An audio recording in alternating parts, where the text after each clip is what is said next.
I bought an untested, complete in box Xbox 360 from Goodwill, and in this video, we're going to take an in-depth look at it, and hopefully it works. So for those of you that don't know, most of the stuff that comes from Goodwill is untested. Some stuff is, but not often, and here it is. So we do have a complete in box. I'm actually not sure if it's complete in box or just in a box, but let's go ahead and take it out and see what's inside. And yeah, basically we're going to take a look at the condition of this thing. We're going to open it up, take a look at the insides, test it out, and all that good stuff. But let's go ahead and open up this box and see what's inside.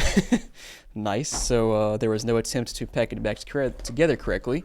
We've got random foam pieces laying around. That's hilarious.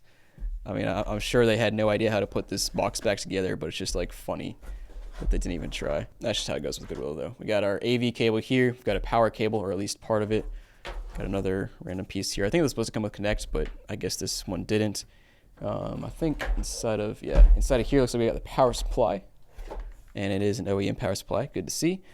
And then, of course, inside here we got the console, which actually appears to be in pretty solid condition. It's the matte console, which I love matte consoles versus glossy consoles because glossy consoles attract so many scratches and fingerprints and stuff. This one looks pretty good. There's no broken pieces here, which is uncommon. Usually those pieces break. Front looks solid. It's got some marks and stuff. Nothing too crazy. Got a little bit of a layer of dust. And then here on the back, we do still have our warranty seal intact. It was manufactured on June 28, 2011. Crazy this thing is 12 years old. But yeah, it actually looks pretty solid. And like I said, later on, we're going to open this console up. And surprisingly enough, I have never actually opened a slim 360. I've opened probably 100 fat 360s in my day, but never opened a slim 360. So I'm excited to open this thing up. But just another note, I just realized there's not actually a controller here. Which they probably said this in the listing. Just to let you guys know, I bought this like in 2021, I think, maybe 2022. It's been a long time, been sitting around. Finally got around to opening it up. But let's go ahead and plug it in and see if it even works. I grabbed a random controller I had laying around to test out with, but let's go ahead and turn this console on. Hopefully it works. 3, 2, 1. Good sign. We got life. Green button. This drive works. It actually works really well.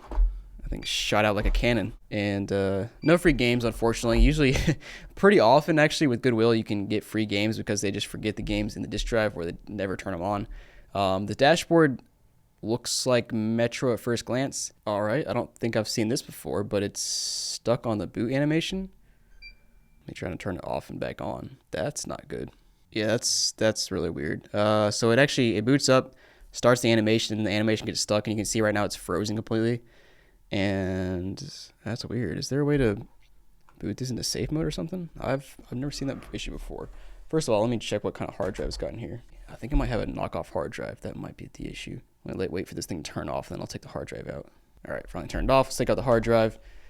And oh yeah, got that nice knockoff hard drive. No idea what size it is. It just says hard drive for X360, made in China. Let's try to turn it on now without the hard drive. See what it does. Again, I've never experienced that issue, so I don't know if that'll fix it, but that's my first guess. All right, well, we went past the boot screen. All right, so this console is very weird. First of all, hard drive was the problem. I took it out, and it booted up just fine, almost. So when I had this hard drive in, it would boot up and get stuck on the boot animation and like completely freeze. I'd have to turn it off. So I took this out, booted it up, and it got past the boot animation, but it went to a black screen and never went to the dashboard. Now I tried troubleshooting with my cords and ended up figuring out that I guess they have HDCP enabled, which I didn't even know was possible on a 360. Maybe it must be, but I know I've always had issues with HDCP on PS3s and PS4s and that sort of thing. But I ended up having to use an HDMI splitter, and now it's showing up on the dashboard. I don't know. Basically, HDMI splitter so I can record the footage and look at the footage at the same time, and also no hard drive seems to fix it. So let's go ahead and I'm gonna go ahead and just like clear the cache, factory reset this whole thing, and just make sure we're not having any issues here anymore. So let's I don't know, seems to be fine now, but it's very, very odd. And actually, I'm gonna put this hard drive in and see what happens when I put it in here. Maybe I can factory reset it or something, or maybe it'll just break the console again. Yeah, as soon as I put the hard drive in, it just froze the console. All right, yeah, so this hard drive is just toast. It's a knockoff hard drive. I'm just gonna honestly throw it away.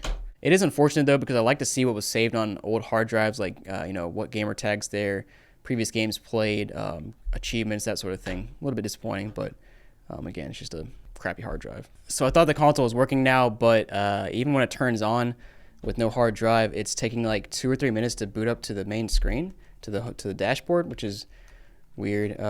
Again, let me go ahead and just format this whole thing and see if that fixes it. But actually, before I do that, I want to check and see if there's any profiles saved in here. No profiles. I think I did see some games saved though. Avatar editor in Minecraft. Nice. Huge variety there. System items.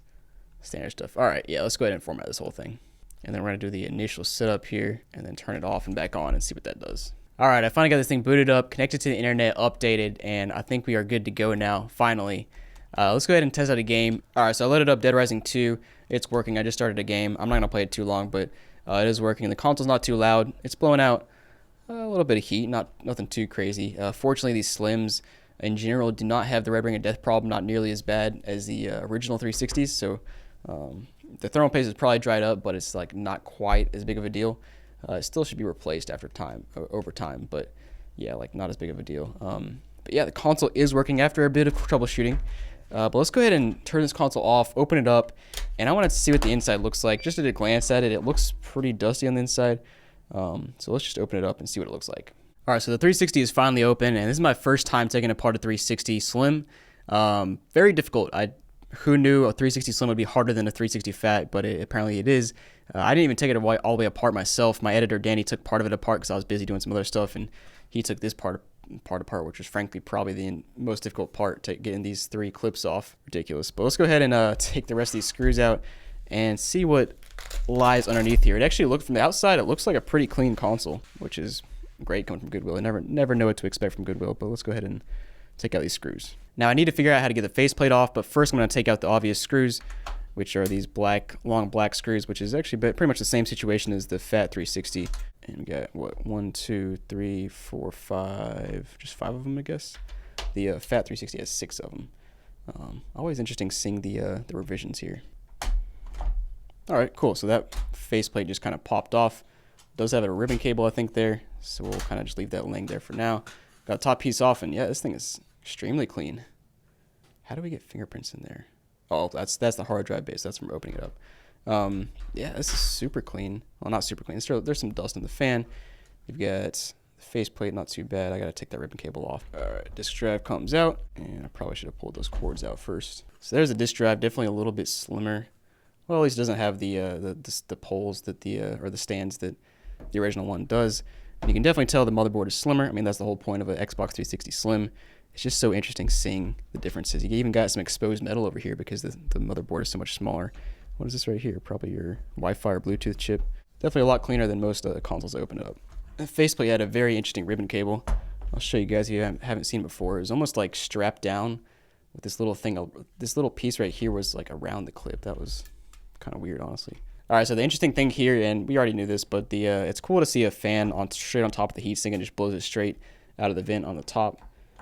Just, another difference between the original 360 and the Slim one. Yeah, I think we're almost there. I'm trying to take a look at this thermal paste because it's always interesting to take a look at old thermal paste.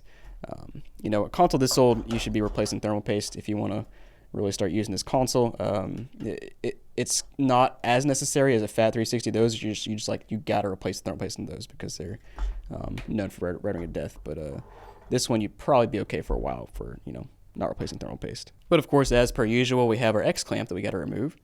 You gotta be careful here so we don't scratch the board. All right, finally got the X clamp off. Let's go ahead and pull it off, or pull the board off and see what this thing looks like.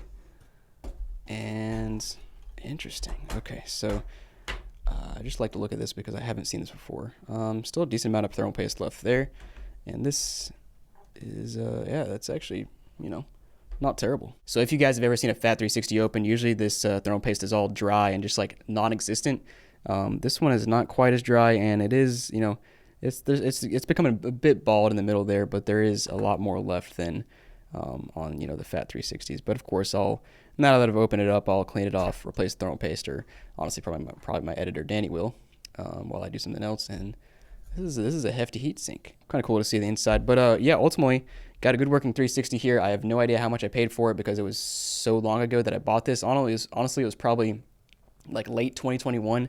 I have a stack of Goodwill boxes I bought ages ago and just have never got around to making videos, which I'm making them now. And it's just interesting seeing the stuff that I find here. And frankly, it's funny how clean this console is from Goodwill, untested and everything, how clean it is compared to a lot of consoles I've been getting from other places that are called refurbished and cleaned.